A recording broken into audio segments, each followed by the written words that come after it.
Assalamualaikum warahmatullahi wabarakatuh. Alhamdulillah kita bertemu kembali di kajian agama Islam, yaitu kajian fikih Fathul Qorib. Semoga pertemuan demi pertemuan membawa keberkahan untuk kita semua. Amin. Mari kita mulai dengan bacaan Fatihah. Liridhaillah wa li syafaati Rasulillah sallallahu alaihi wasallam wa li karamati auliyaillah wa ila hadratil muallif Syekh Abi Suja wa ila masyaikhina wa asatidina wa muallimina wa mujizina, khususan ila hadrati Mbah Abdul Karim, Mbah Marzuki Dahlan, Mbah Makhrus Ali, Mbah Idris Marzuki, Mbah Is Mansur. Allahumul Fatihah.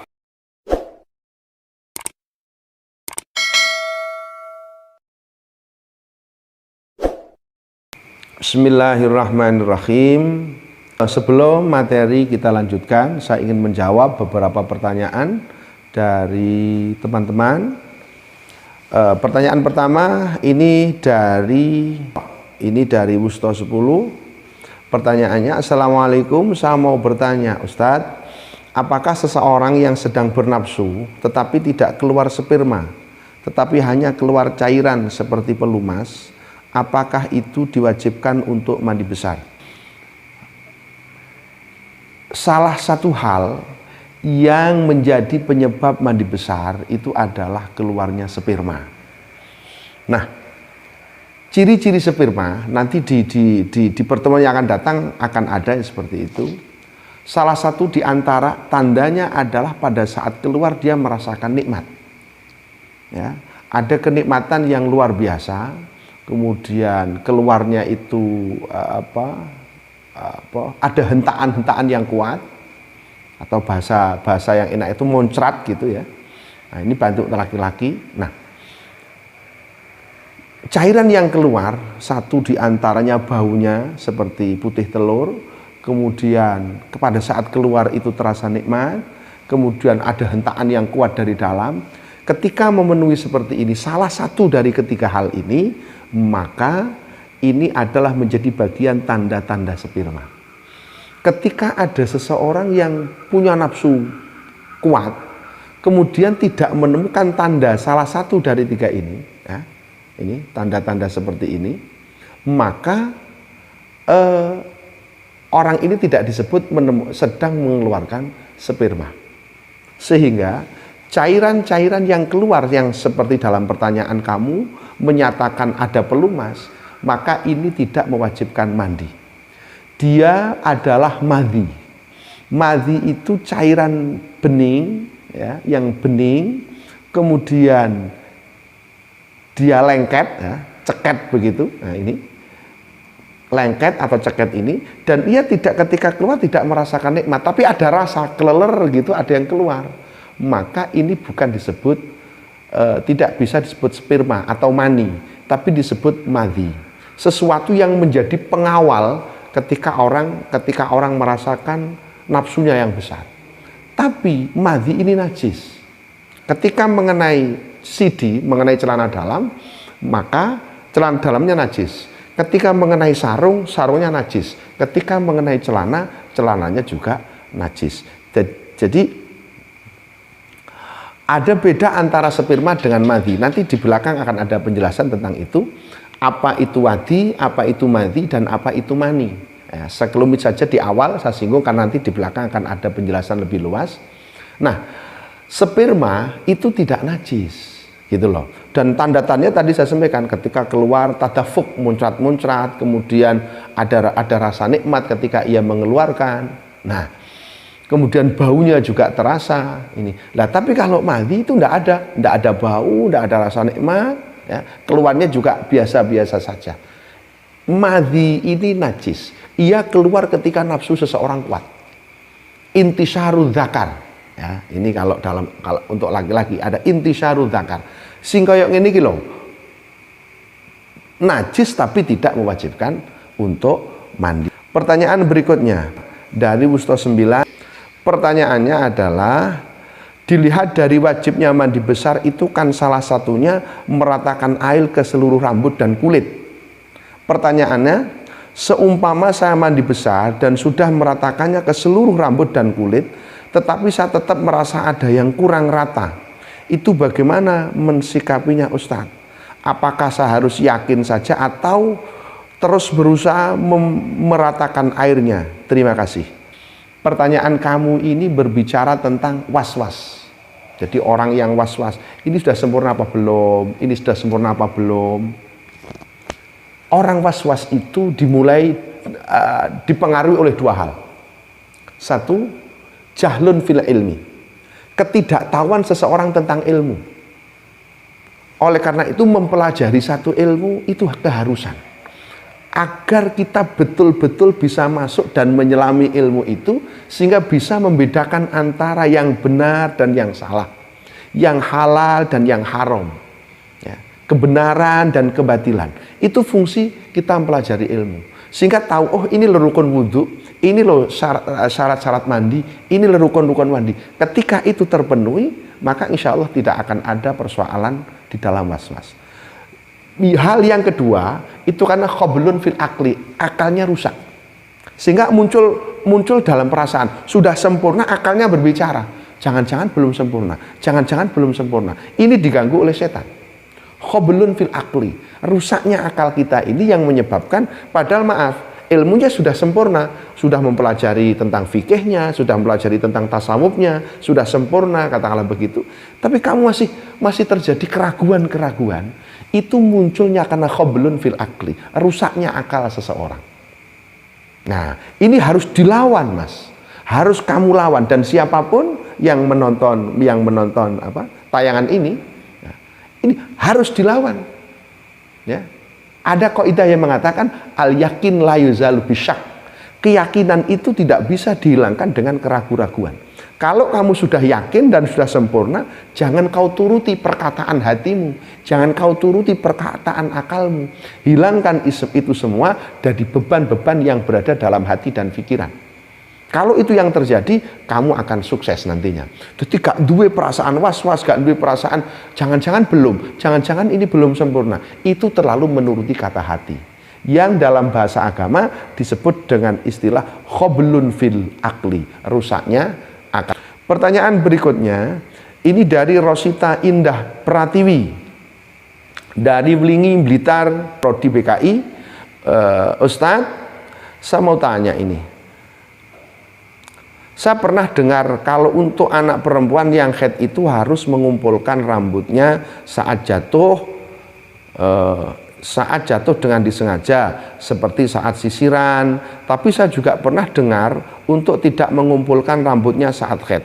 Pertanyaan saya, manakah yang benar Ustadz? Mengumpulkan rambut untuk disucikan di akhirnya atau tidak perlu mengumpulkan? Pertanyaan berikutnya, apakah seseorang itu juga dilarang untuk memotong kuku saat haid? Soalnya ada yang bilang dilarang. Pratiwi yang ada di Wingi Blitar, orang yang sedang haid itu ada larangan 10. Nanti akan ada penjelasan itu. Ada larangan 10 bagi orang yang sedang mengalami haid dan nifas. Di antaranya sholat, puasa, dan lain-lain. Nah, pertanyaannya adalah, apakah memotong kuku itu juga bagian dari larangan? Nah ini, apakah memotong rambut itu juga bagian dari larangan? Dari ke-10-nya ini, tidak ada penjelasan tentang itu. Sehingga, Anda ketika sedang mengalami haid, Anda bersisir, rambutnya jatuh, tidak perlu untuk diambil. Kemudian diikutkan mandi pada saat nanti suci. Anda potong kuku boleh, Anda potong rambut boleh. Karena ini bukan menjadi bagian dari larangan-larangan ketika kita sedang haid ataupun nifas. Sehingga boleh-boleh saja, potong kuku boleh, potong rambut boleh, keramas juga boleh, tidak ada larangan itu. Ini hanya saja ada memang pendapat lain yang menyatakan, yang saya ingat itu penjelasan itu ada dalam kitab dalam kitab Fathul Mu'in, ya, yang ditulis oleh Syekh Zainuddin Al-Malibari, atau juga dalam kitab Nihayatuz Zain yang ditulis oleh Syekh Muhammad Naim Banten. Yang dari kedua sumber ini menulis dari apa yang telah tersampaikan oleh Imam Al-Ghazali. Imam Ghazali mengatakan bahwa seyogyanya orang yang sedang haid orang yang sedang nifas itu tidak memotong kuku, tidak mematang rambut. Karena ada satu keterangan yang menyatakan bahwa kuku yang terpotong, rambut yang terpotong, dan belum sempat untuk disucikan ketika di dunia, nanti di akhirat dia akan minta pertanggungjawaban kepada pemiliknya. Ada penjelasan seperti ini, gitu loh. Jadi kalau diambil garis besar, mayoritas pandangan ulama, mayoritas pendapat ulama menyatakan tidak perlu. Ya tidak perlu ditus, ya gak perlu. Potong kuku ya gak popo, potong rambut ya gak popo. Ini mayoritas ulama. Cuma tertulis dalam Fathul Mu'in, tertulis dalam Nihayatuz Zain, yang itu menukil dari pendapatnya Al-Ghazali yang menyatakan bahwa seyogianya tidak potong kuku, seyogianya tidak potong rambut. Karena apa? Ketika itu terpotong otomatis tidak ikut disucikan, sehingga nanti di akhirat dia akan kembali kepada pemiliknya dalam keadaan belum disucikan. Hanya itu persoalannya, ya. Jadi tidak apa-apa, Anda boleh potong, juga boleh untuk tidak, karena ada dua pendapat. Tapi kalau berbicara mayoritas, ulama menyatakan boleh, mboten napa-napa. Pertanyaan berikutnya dari Zainul Muttaqin dari Munjungan Trenggalek. Nderek tanglet Ustaz, kula nate mireng guru kula dawuh menawi wudhu niku lek ketelasan toya niku kedah madosi toya lintu dugi asate toya sing wonten badan. Menawi toyane wonten badan sampun asat niku kedah baleni malih. Niku napa leres? Zainul Muttaqin yang ada di Munjungan Trenggalek, ini entah wusto berapa, tidak dituliskan wustonya, hanya disebutkan alamatnya. Gini Mas Zainul Muttaqin, di pertemuan yang lalu kamu bisa cek lagi ya di YouTube-nya, kamu bisa cek lagi. Di situ saya sampaikan bahwa melalui kitab ini bahwa orang yang wudhu itu syaratnya tartib. Jadi urut dari niat bersamaan dengan basuh muka, kemudian basuh kedua tangan, ngusap sebagian rambut kepala sampai kemudian kaki, itu harus tertib. Sunnahnya di dalam wudhu itu mualah. Ya, mualah itu artinya apa? Antara satu rukun dengan rukun berikutnya tidak ada jeda yang lama.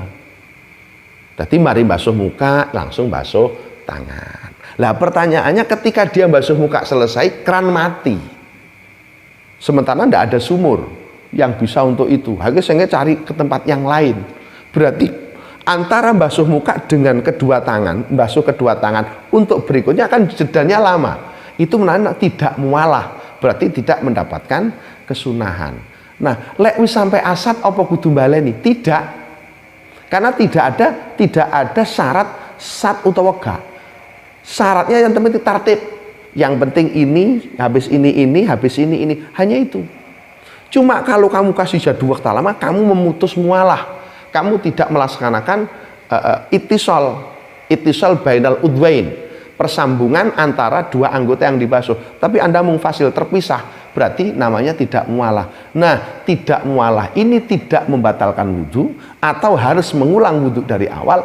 Hanya Anda tidak bisa mendapatkan kesunahan di dalam berwudhu. Ini semua pertanyaan dari semua teman-teman bisa saya jawab.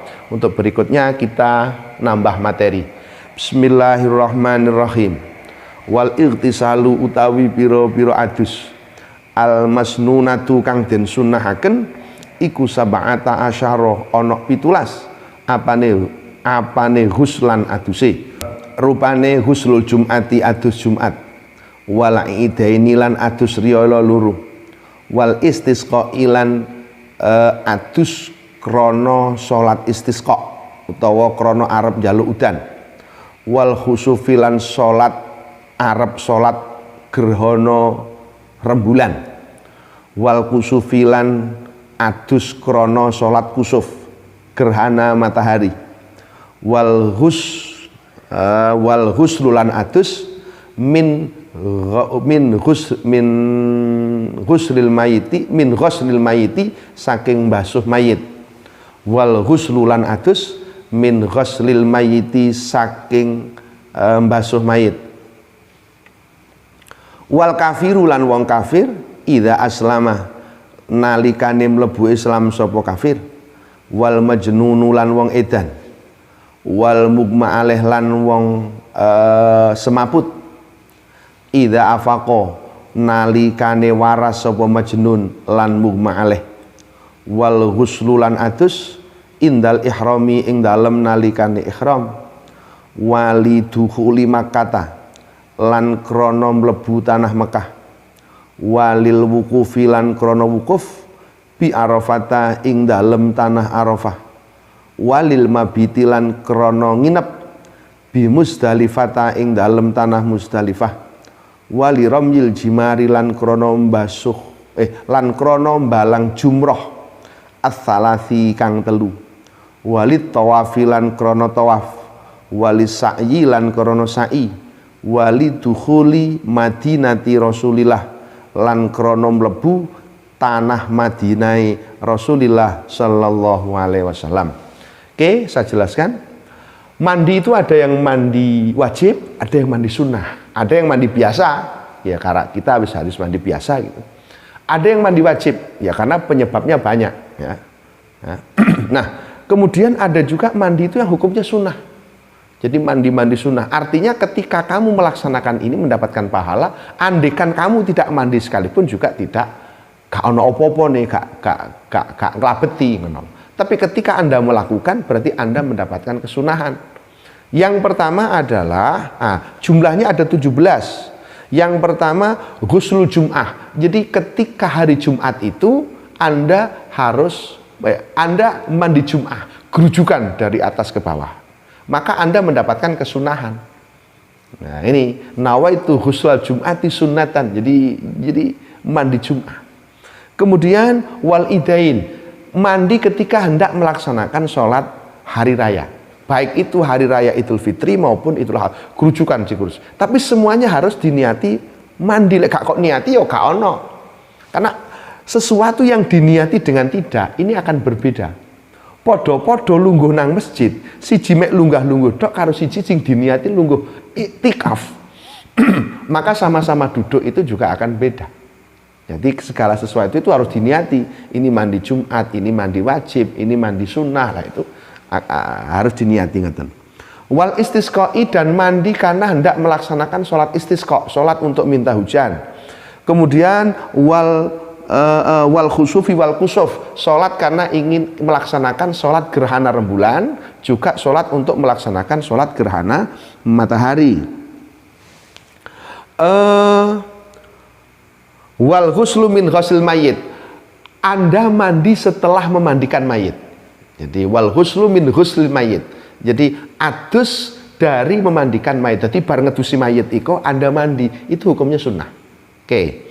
Berikutnya wal kafiru idza aslama, orang kafir itu ketika dia masuk Islam, habis syahadat di depan saksi-saksi kula masuk Islam ya, dengan bersyahadat, maka setelah itu sunnah dia mandi setelah masuk Islam itu.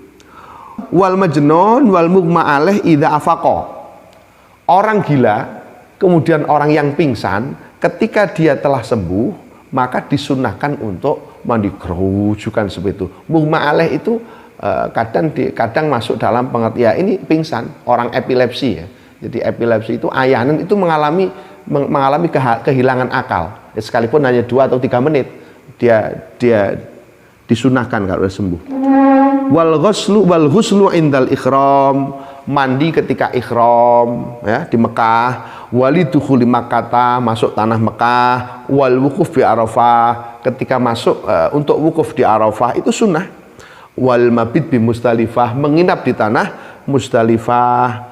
Ini wali ramyil jimar as-salas, melempar jumroh yang 3. Jadi semuanya sunnah. Ini bawahnya sampai ketika kita hendak masuk ke tanah Madinah, ya, ke tanah Madinah Rasulullah Sallallahu Alaihi Wasallam, itu Anda disunnahkan untuk mandi. Lanjut. Bismillahirrahmanirrahim. Wal mashu utawi ngusap alal khuffaini ing atase muzah loro iku jaizun kang wenang. Iku jaizun kang wenang. Bi salasati syaraita kelawan telu pira-pira syarat. Rupane ayab tadia yen to ngawiti sapa wong lubsahuma ing nganggo khuffain ba'da kamalit thaharati ing dalem sause sempurnane sesuci. Wa ayyakuna lan yen ta ana apa khufain iku satira ini kang nutup karone nutup lima hali ghuslil fardi maring panggonane mbasuh fardu minal qadamaini saking dlamaan loro.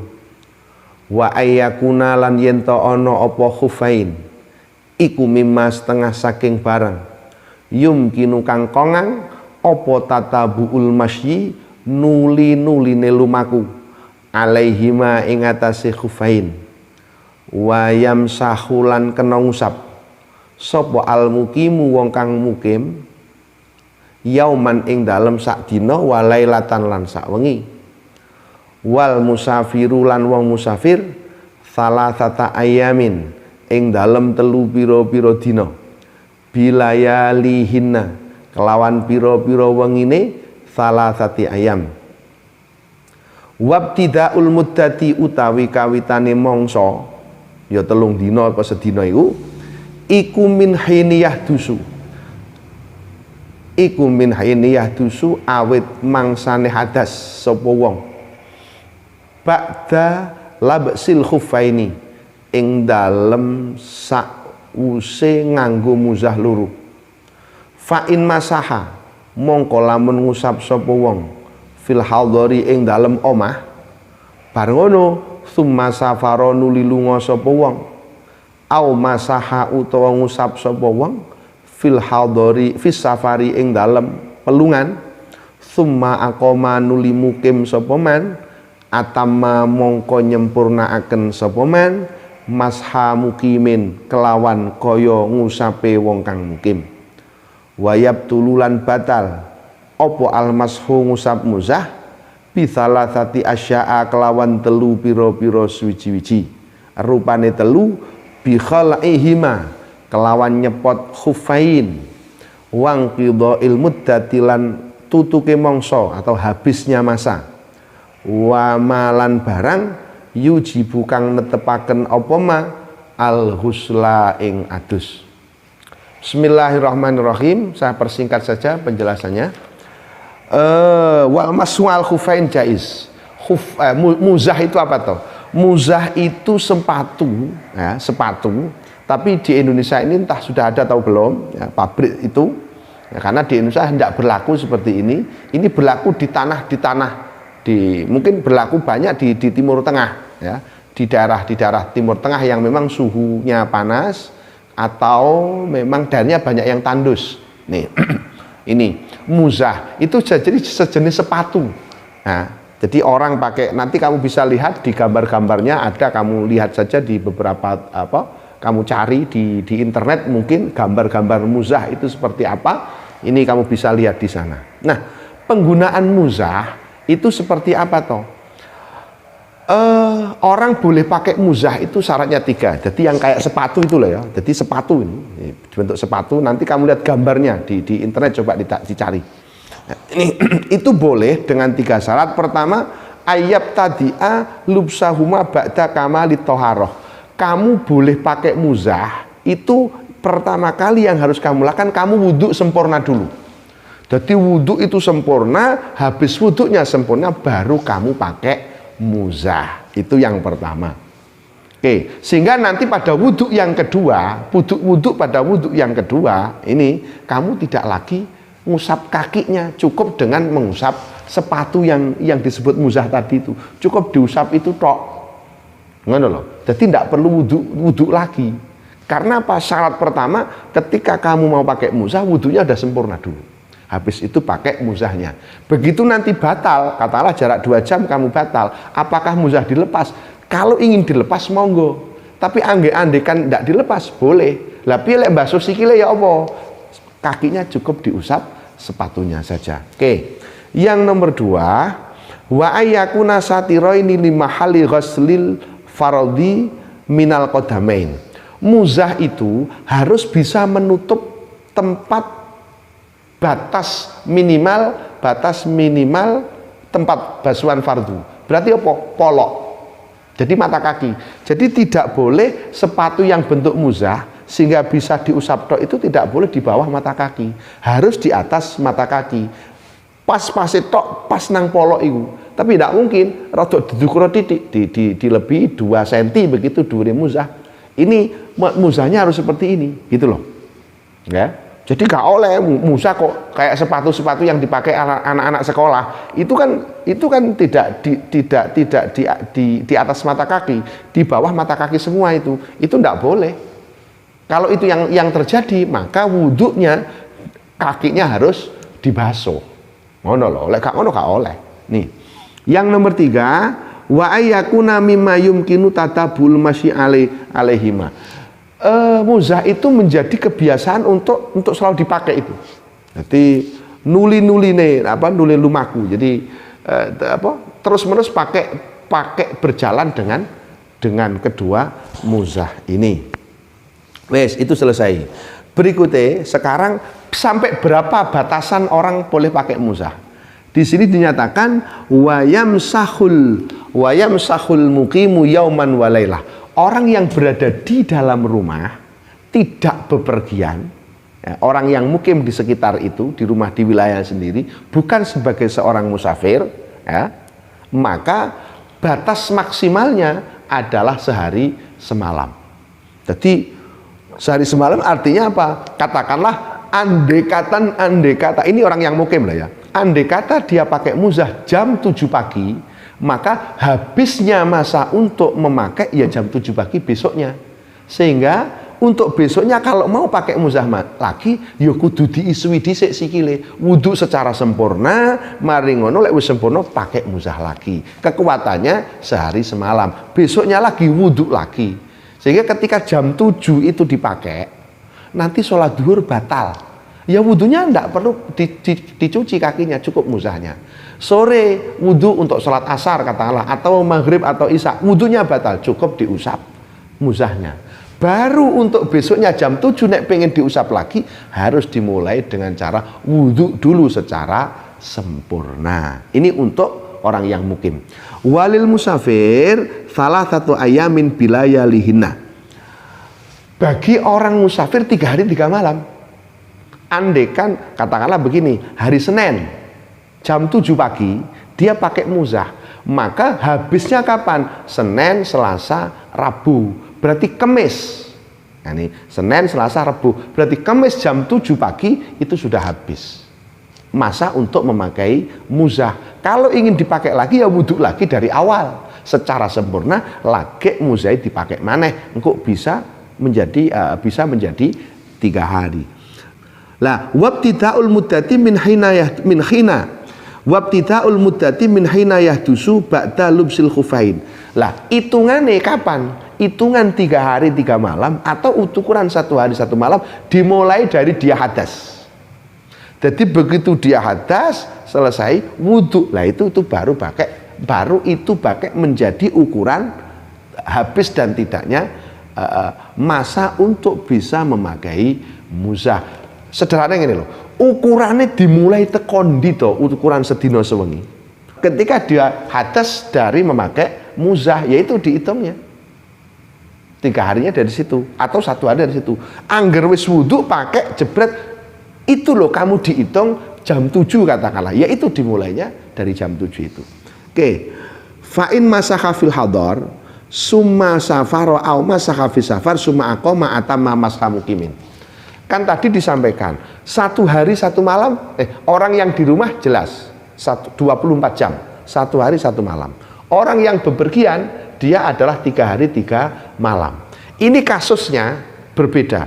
Kasusnya begini, pada saat basuh muzah dia di rumah, tapi setelah itu dia keluar ke Surabaya. Orang Tulungagung mau ke Surabaya. Nek ndelok makainya dia sebagai orang yang ngusap di rumah. Tapi pada saat prakteknya dia justru 1 hari itu dia ada di Surabaya. Atau dia pakai muzahnya di Surabaya mau pulang ke Tulungagung. Pada saat pakai dia statusnya musafir, tapi ternyata setelah nyampe rumah dia baru 1 hari 1 malam. Ini dimenangkan posisi di rumahnya karena melihat pada saat memakai dia sedang di rumah, perjalanan untuk pergi, atau dia pakai posisi sebagai musafir kemudian untuk pulang, atau yang dimenangkan kekuatan musafirnya. Di sini dinyatakan yang dimenangkan adalah masha muqimin, sehingga cuma berkekuatan 1 hari 1 malam. Ini mungkin yang dapat saya sampaikan untuk masalah batalnya pakai musah 3 kali. Ini sudah bisa kamu pahami sendiri. Ada kurang lebihnya mohon maaf. Wallahul muwafiq ila aqwamit thoriq. Wassalamualaikum warahmatullahi wabarakatuh.